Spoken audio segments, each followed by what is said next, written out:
Howdy, I'm in the lab. Sorry for the noise in the background. My wife's doing the laundry. But here in front of me, I got a Tektronix 475.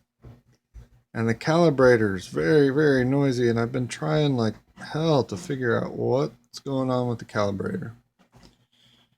So, here's the calibrator. Here's kind of the front of the scope, maybe.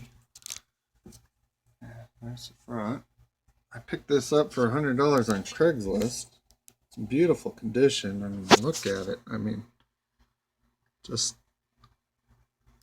looks like it just came off the showroom floor, sort of thing. It's beautiful. Danger, danger. Anyway,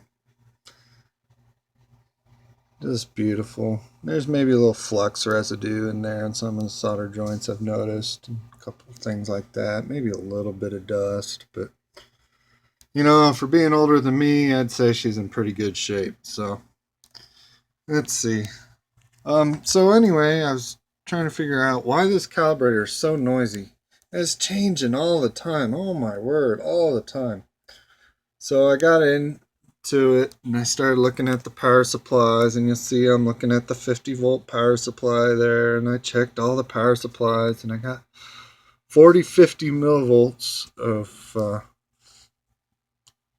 noise on all the channels, sometimes more, sometimes a little bit less, and varied from time to time when I plugged it in and whatnot. So I've been trying to figure this thing out. Well, I finally figured it out today, I think. Still don't know the root cause, so maybe this is worth another couple of videos, but so I started looking at the 50 volt line, and I started realizing something. So I'm going to turn the light off there. Let's see, I'm going to start triggering on channel 1 just to kind of show you what I was finding. And let's see, I'm going to turn the intensity up a bit. I want channel 1 now. And I was getting this sort of thing. And I just couldn't figure out. Yeah, so I was getting this sort of thing. Let me turn down the intensity a little bit so it looks okay on your screen. So, you know, and I just couldn't figure out what was going on there. You know, it's very repetitive. You know, you can see, I thought it was a switching power supply inside the scope. Looked more into the scope. All the supplies are linear in the scope, so there's no switching supplies.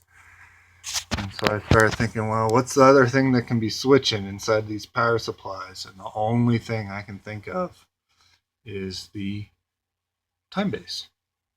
So this scope has an A and B sweep time base. But once I start playing with the time base switch, I'll show you what it does then.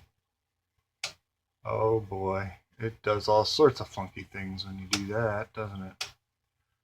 As I get a lower time base, it gets longer.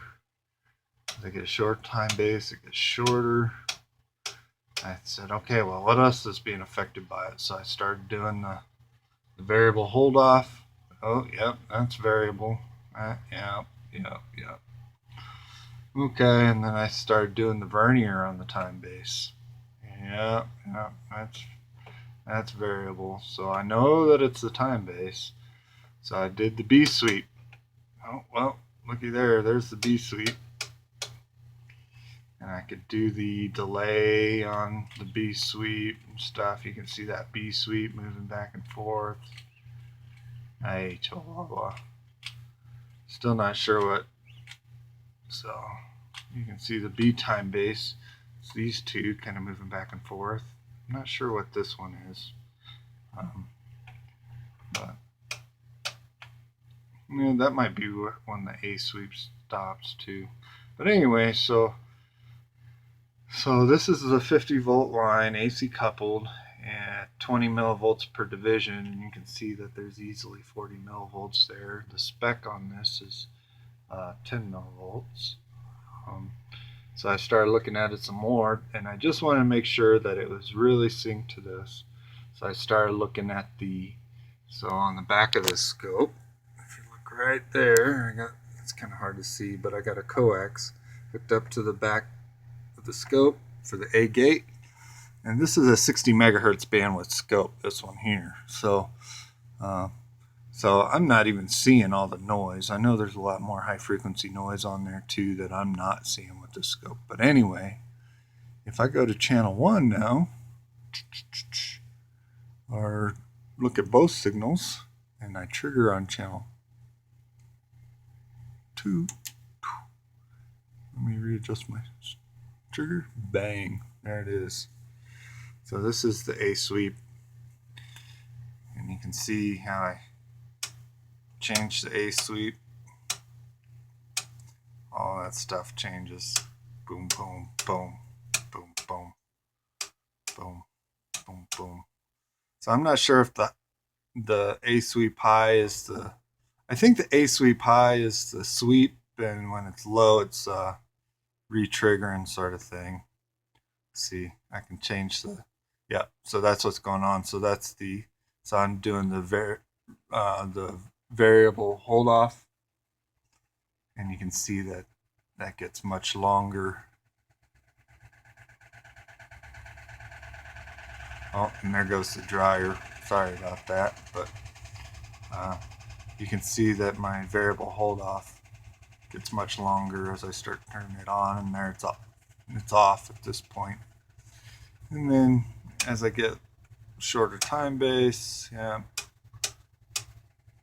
get a longer time base, that hold off sweep time's about the same. But anyway, so what I'm not quite sure about is why I'm getting all this ripple on the 5-volt line, whether I'm overloading the 5 volts, whether I'm looking at too wide of a bandwidth for the spec or what. But I think this is what's causing my calibrator to be off, because this 200 millivolts, or sorry, 40 millivolts of noise or so is all over the scope. I mean, it's everywhere.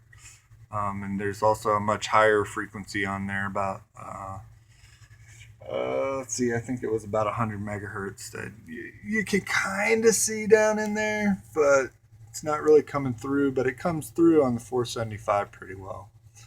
Let's see if I can focus in on it a little bit more. Yeah, so you can almost see it there, kind of bouncing around.